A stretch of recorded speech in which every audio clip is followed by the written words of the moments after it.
नारायणे नमः। श्री स्वामी हरिदास विजय तीर्थराम। प्राचीन काल में दक्षिण भारत में कावेरी तट पर स्थित एक गांव में विष्णुचित्त नाम के एक परम वैष्णव भक्त रहते थे। वे बड़े ही आस्तिक और धर्मनिष्ठ पुरुष थे। अहर्निश वे भगवत भजन, हरि कीर्तन और नाम जप में निरत रहते। भगवान के अतिरिक्त, उनकी चर्चा के अतिरिक्त उन्हें कुछ सुहाता ही न था। बड़ा ही सुरम्य उनका एक तुलसी का उपवन था। वे नित्य प्रातःकाल तुलसी के पौधों में जल डालते और तुलसी दल की ही माला बनाकर भगवान का श्रृंगार करते। एक दिन प्रातःकाल जब वे घड़े में जल भरकर तुलसी सींचने गए, तब वहां उन्हें एक परम मनोहर नवजात कन्या दिखलाई पड़ी। उन्होंने बड़े स्नेह से उस बालिका को उठा लिया तथा उसे वटपत्रशाही भगवान नारायण के चरणों में रखकर कहा, प्रभो, यह आपकी ही संपत्ति है जो आपकी सेवा के लिए आई है। इसे आपने पाद पद्मों में आश्रय दीजिएगा। इस पर श्री विग्रह में से शब्द निकला, इस लड़की का नाम कोदई रखो और इसे अपनी ही बेटी मानकर इसका लालन पालन करो। कोदई का अर्थ होता है फूलों के हार के समान कमनीय। इसी बालिका को आगे चलकर जब भगवान का प्रेम और उनकी कृपा प्राप्त हुई, तब लोग उसे आंडाल कहने लगे। रात में भगवान ने स्वप्न में विष्णुचित्त जी को कन्या का सारा हाल बताया कि वाराह अवतार में मैंने पृथ्वी का उद्धार किया था। तब पृथ्वी ने मुझसे पूछा था, आपको किस प्रकार की पूजा परम प्रिय है। उस समय मैंने कहा, मुझे नाम कीर्तन तथा पत्र पुष्प फल तोय की पूजा सर्वप्रिय है। मुझे प्राप्त करने के लिए भक्त मेरे नाम का कीर्तन करे और प्रेमा भक्ति के साथ मेरी पूजा अर्चा करे। मेरी इस बात को हृदय में धारण कर पृथ्वी ही इस कन्या के रूप में प्रकट हुई है और अब तुम्हारे घर में बसना चाहती है। यदि तुम इस कन्या की सेवा करते रहोगे तो अवश्य ही परम पद को प्राप्त कर लोगे। ब्राह्मण ब्राह्मणी इस कन्या को पाकर परम प्रसन्न हुए। यथा समय उन्होंने कन्या के जात कर्मादि संस्कार कराए। वह कन्या जब बोलने लगी, तब उसके मुख से विष्णु के अतिरिक्त कोई दूसरा नाम निकलता ही न था। और जब वह कुछ सयानी हुई, तब भगवान के गीत गाने लगी। पिता के मंदिर चले जाने पर वह उनके पीछे तुलसी के उपवन की रखवाली करती और भगवान की पूजा के लिए फूलों के हार गूंथती। उस कन्या की बनाई माला को लेकर विष्णुचित्त ब्राह्मण श्री रंगनाथ जी के मंदिर में जाते और माला भगवान को अर्पित कर देते। जब वो कुछ और बड़ी हुई, तब भगवान रंगनाथ को अपने पति के रूप में भजने लगी। वह अपने प्रीतम के प्रेम में अपने आप को इतना भूल जाती कि भगवान के लिए गूंथे हुए हार को स्वयं पहनकर दर्पण के सम्मुख खड़ी हो जाती और अपने सौंदर्य की स्वयं प्रशंसा करती हुई कहती, क्या मेरा सौंदर्य मेरे प्रीतम को आकर्षित कर सकेगा। एक दिन मंदिर के पुजारी ने विष्णुचित्त की माला यह कहकर लौटा दी कि उसमें किसी मनुष्य के सिर का बाल लगा हुआ है। ब्राह्मण विष्णुचित्त को यह सुनकर बड़ा दुख हुआ। उन्होंने ताजे पुष्प चुने, नवीन हार बनाया और भगवान को अर्पण किया। दूसरे दिन भी पुजारी ने कहा कि तुम्हारी माला कुछ मुरझाई हुई है। विष्णुचित्त ने अपने मन में सोचा कि अवश्य इसमें कोई ना कोई रहस्य होना चाहिए और इसका कारण वे अपने घर में ढूंढने लगे। तब अकस्मात उनकी दृष्टि अपनी बेटी पर गई। उन्होंने देखा कि वह पर्दे के पीछे नवीन पुष्पों का हार पहने दर्पण के सम्मुख खड़ी हुई है और मन ही मन अपने प्रीतम भगवान से बातें कर रही है। वे दौड़कर पुत्री के पास गए और बोले, बेटी, यह तूने क्या किया? तू पागल तो नहीं हो गई जो भगवान के लिए तैयार किए हुए हारों को स्वयं पहले धारण करके जूठा कर रही है। विष्णुचित्त ने फिर से दूसरे हार बनाए और प्रभु को अर्पित किए, परंतु आंडाल तो अपने को प्रभु के चरणों में समर्पित कर चुकी थी और समर्पण जब संपूर्ण होता है तब देवता को स्वीकार होता ही है। आवश्यकता इस बात की है कि हृदय को प्रभु के चरणों में चढ़ाते समय वह सर्वथा शून्य, सर्वथा निरावरण रहे। आंडाल का मधुर और संपूर्ण समर्पण भला भगवान को स्वीकार क्यों न होता। उसी दिन रात को विष्णुचित्त को भगवान ने स्वप्न में आदेश दिया, मुझे आंडाल की पहनी हुई माला धारण करने में विशेष सुख मिलता है, इसलिए वही हार मुझे चढ़ाया करो। आज विष्णुचित्त को अपनी पुत्री के महत्व का पूरा निश्चय हो गया और इसके बाद से वे आंडाल की धारण की हुई मालाओं को ही भगवान को निवेदन करने लगे। आंडाल एर्निश भगवान के प्रेम में मतवाली रहती। एक दिन उसने धर्मपिता से बड़े ही अनुविनय विनय के साथ दिव्य धामों तथा तीर्थ स्थानों के विषय में पूछा। विष्णुचित्त का चित्त भगवान के चरणों का अनुरागी था ही।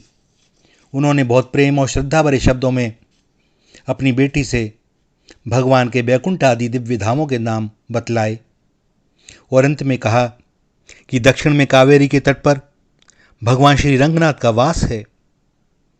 भगवान श्री रंगनाथ का नाम सुनते ही आंडाल के रामोंच हो आया। उसकी आंखों से प्रेमाश्रुओं की धारा बहने लगी। उसने विह्वल होकर अपने इष्ट देव के संबंध में जब अधिक जानने की इच्छा की, तब विष्णुचित्त कहने लगे, इक्ष्वाकु के यज्ञ की पूर्ति के लिए ब्रह्मा जी की प्रार्थना पर भगवान विष्णु वहां प्रकट हुए। भगवान का साक्षात्कार हो जाने पर इक्ष्वाकु कृतार्थ हो गए और ब्रह्मा की आज्ञा से वे सरयू के तट पर अयोध्या में तपस्या करने लगे। तपस्या से प्रसन्न होकर ब्रह्मा ने इक्ष्वाकु से वर मांगने के लिए कहा।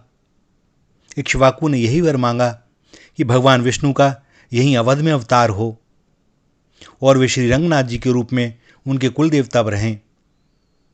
ब्रह्मा जी ने उन्हें मुंह मांगा वरदान दे दिया।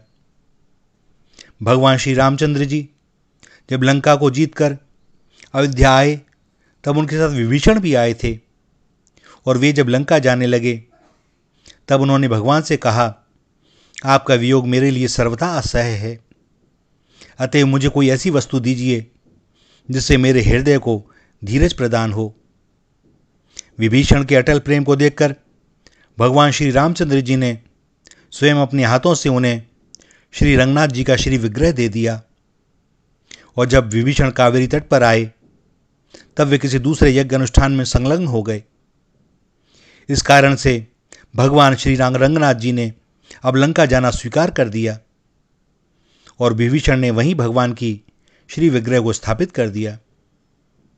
विभीषण भगवान की पूजा अर्चा के लिए नित्य लंका से यहाँ आया करते थे। भगवान श्री रंगनाथ का वर्णन सुनकर आंडाल की उत्कंठा और तीव्र हो गई। उसने अपने पिता से भगवान की प्राप्ति का साधन पूछा, क्योंकि अब अंडाल के लिए क्षण का वियोग भी असह्य हो गया था। अंडाल की विरह व्यथा बढ़ने लगी। उसके प्राण रात दिन जीवन धन में अटके रहते थे। उन्हीं का नाम जपती, उन्हीं का कीर्तन करती, उन्हीं की धुन में डूबी रहती। उसकी आंखों में, हृदय में, प्राणों में, रोम रोम में श्री रंगनाथ छा गए थे। वह रोती और दहाड़ मारकर अपनी छाती पीटती, हे प्रीतम, स्वप्न में आकर तुमने मिलने का जो उपक्रम किया है, उससे तो मेरे विरह की अग्नि और भड़क उठी है। इस प्रकार तड़पाने में तुम्हें कौन सा सुख मिलता है? हाय, एक क्षण भी तुम्हारे बिना नहीं रह जाता। हे मेरे जीवन धन, यदि मेरे प्राणों की साकुल तड़प से तुम्हारा कठोर हृदय तनिक भी पसीजे, तो अभी आकर मुझे अपने चरणों में स्वीकार कर लो।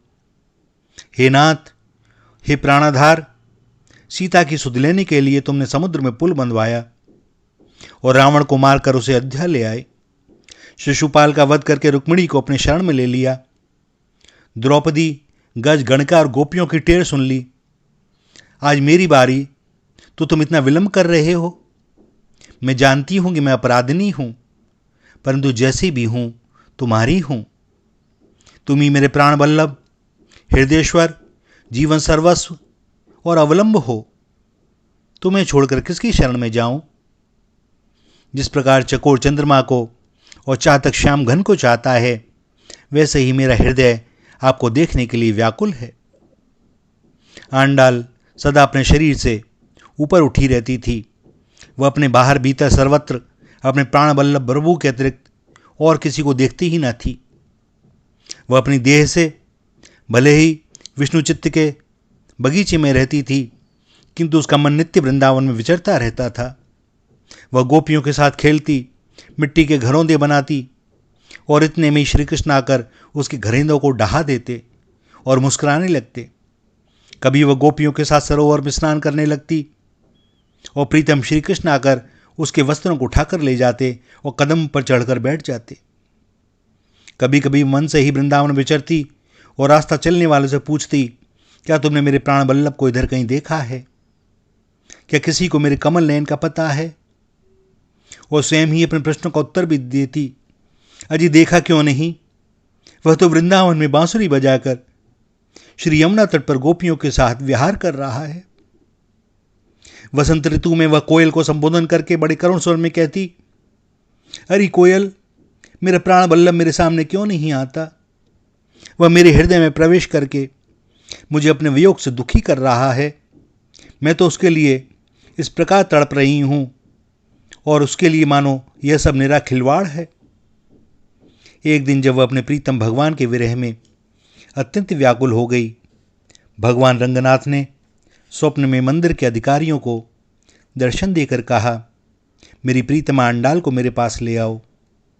इधर उन्होंने विष्णु चित्त को भी स्वप्न में दर्शन देकर कहा, तुम आंडाल को लेकर शीघ्र मेरे पास चले आओ, मैं उसका पाणी ग्रहण करूंगा। यही नहीं, उन्होंने स्वप्न में आंडाल को भी दर्शन दिए और उसने देखा कि उसका विवाह बड़ी धूमधाम के साथ श्री रंगनाथ जी के साथ हो रहा है। उसका स्वप्न सच्चा हो गया। दूसरे ही दिन श्री रंगनाथ जी के मंदिर से आंडाल और उसके धनपिता विष्णु चित्त को लेने के लिए कई पालकियां और अनेक लोग आए। ढोल बजने लगे, शंख की ध्वनि होने लगी, वेद पाठी ब्राह्मण वेद पढ़ने लगे और भक्त लोग आंडाल और उसके स्वामी श्री रंगनाथ जी की जय बोलने लगे।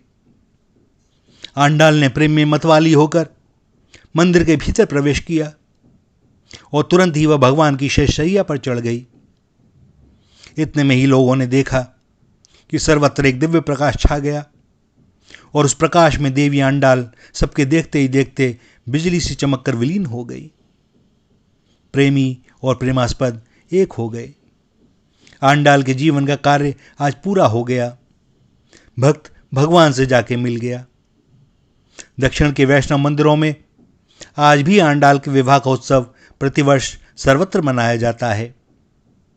विष्णु चित्त ने भी अपना शेष जीवन भगवान श्री रंगनाथ और उनकी प्रीतमा श्री आंडाल देवी की उपासना में व्यतीत करके भगवत धाम को प्रयाण किया। भैया, भक्त के कुल में भक्त ही होते हैं। भगवान कृपा करते हैं, भक्तों से ही मिलाते हैं।